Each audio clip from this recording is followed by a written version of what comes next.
தோற்றத்தில் இது வந்து ஒரு யானை மாதிரியே இருக்கும். ஆனால் அது வந்து யானை இல்லை, 9 பெண்கள். அந்த 9 பெண்களின் உருவத்தை வைத்து யானையாகவும் தெரியும், அதை உற்று பார்த்தால் பெண்களாகவும் தெரியும். இதுக்கு வந்து நவ நாரி குஞ்சரம் அப்படின்னு பேர். அந்த யானைக்கு மேலே ஒருத்தர் பாருங்கள் ஒரு அம்பு விடுற மாதிரி ஒரு காட்சி. இதெல்லாம் இன்றைக்கி கற்பனைகள் கூட நம்மளால் செய்து பார்க்க முடியாது.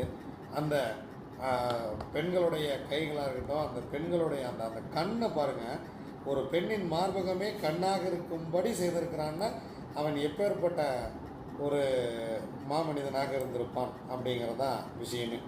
அதை வந்து அந்த யானையை பாருங்கள், அந்த அந்த பொண்ணு உக்காந்துருக்கிற கால்கள் அப்படியே தந்தமாக, அப்படியே கீழே இன்னொரு கால்கள் வந்து தும்பிக்கையாக, அங்கே நிற்கக்கூடிய பெண்களுடைய கால்களே கால்களாக, இந்த மாதிரி ஒரு கற்பனை. இதெல்லாம் வந்து அன்னைக்கு எந்த சிவில் இன்ஜினியரிங் இருந்தாங்க, எவ்வளவு கற்பனை வளம் கொண்டவன் தமிழன் அப்படி